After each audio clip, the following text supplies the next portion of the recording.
Now, the main thing about that is that you want your audience to read and understand that information. It's sort of obvious, isn't it? I mean, there's no point in doing it all if people don't read and understand it, you know, or can't, or there's barriers against it. And that's not just sort of barriers because of a physical impairment or, you know, a learning disability or whatever, but just looking at, you know, sort of, you've got to make it attractive enough for people to want to look at it. You know, otherwise there's no point. I mean, you can spend hours doing, I mean, some of the stuff I read, I think, you know, well, I don't read, some of the stuff I don't read, which is actually most of it. You know, I just, you know, think, oh, you might read the first sentence. If the first sentence doesn't catch you, you know, you're not going to. And I'm not, luckily, I'm not like Quran who has to read all these policy documents and seems to do it, you know, but I'm, you know, I said, no, life's too short. And it's, so really what we're going on to do... I want you to train all the policy writers. Yes, please. Yes, that would be great, that would be great. So how do we do this? How do we make our information more readable, more easily understand? So first of all, I think you need to know why you're writing the information. You need to know what the purpose of it is. If you don't know what the purpose is, no one else is going to know what the purpose is. So you've got to be very clear in your mind what you're doing. Are you promoting an organisation? Are you giving information about a condition or a, you know, or whatever, or what's happening in the housing market or whatever? And you need to then think about who you want to read it. Who's your intended audience? Do you know who your intended audience are? Or are you wanting to attract more people? If you're wanting to, you know, if you're just writing, if you're a small organisation and you've got 20 members and you're quite happy with that, you can use the language that you know everyone will understand, and you may know that none of them have got any, you know, sort of access issues, so that's fine. But if you're actually wanting to spread the word, there's no way you can know what these people's needs are. You know, you can't possibly know. So if you can make your information as clear and as readily understood as possible, it's more likely that you'll get people to read it and understand it. One of the sort of really important things I think about information is the appearance of a document. I mean, we're talking about written documents at the moment. Is the appearance of that. If it's attractive, it obviously can be attractive to absolutely everyone because people have different ideas. But if it's sort of well laid out and sort of attractive to read, more people will read it. I've got a leaflet here, a handout here, which is from SAFE.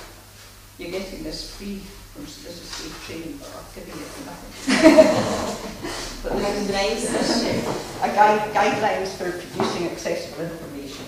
And I mean, some of you, I don't know about these things. If you know what a non-serif font is, for example. You know what non-serif? Yes, this, yeah. There's all got this use and avoid, and really the avoidance of the things, it's like just because a computer has, I don't know how many fonts you have in a computer. You don't need to use them all. You don't need to use them all. And you know, fancy fonts or serif fonts tend to be, you know, quite inaccessible for a lot of people, and they also look a bit unattractive, I think. You know, especially if they're mixed. You know, that's like one of my big fears. Small. Someone mentioned something about a larger font size. Small font size can be really difficult to know. But large blocks, one block of text is a really big turn off. If you just have a huge big paragraph and no spaces, you know, that can, you know, can I be bothered going through this? I frequently didn't. Italics, all these sort of things, uppercase. The thing about uppercase is that you're not taught to read in uppercase. I think a lot of people think it will be clearer, but actually you're not taught to read in this. It's actually quite difficult to read a whole, a large bit of text. It's okay. It's shape. Yeah, because it's shapes. Justified text, that's when, you get the nice neat end, of the right hand, is a really big no-no, which is a difficult one because a lot of in academic circles and business circles, they like that neat edge because it looks better.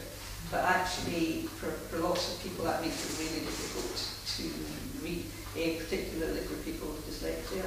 Do you find justify that? Yeah, definitely. Yeah, it's a very difficult. It's funny to describe. It's hard enough trying to read it when it's typed normally, but when it's justified, it's as if there's something in one another. It's weird. It's something. It's hard to describe. But it's as if the letters are moving, changing the shape. Yeah. And then you get this river, you get a sort of river effect.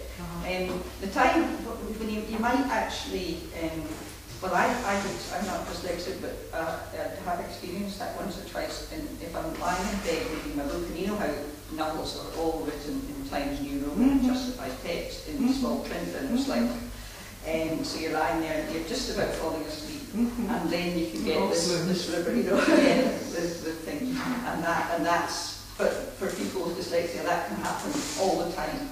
So it really is not a good idea. Centre text is even worse. Centre text is ghastly. And it's becoming so common. Yeah. Very common. All subtitles on the telly are all centre text. Now, if you think about it, you're taught to read left, right, and that's what your eyes are used to. But if you're centre text, you're going from left to right, and then you're there, and then you're there, and into the middle, and it makes it really, really difficult to follow a thing. Things like, in terms of the use of language, using letters, it's fine. If you're talking among yourselves in voluntary action, you might say VA. You're not going to say voluntary action all the time. But if you went out to the big wide world and were saying VA, you know what you're talking about. So you've got, again, that's looking about your audience and knowing what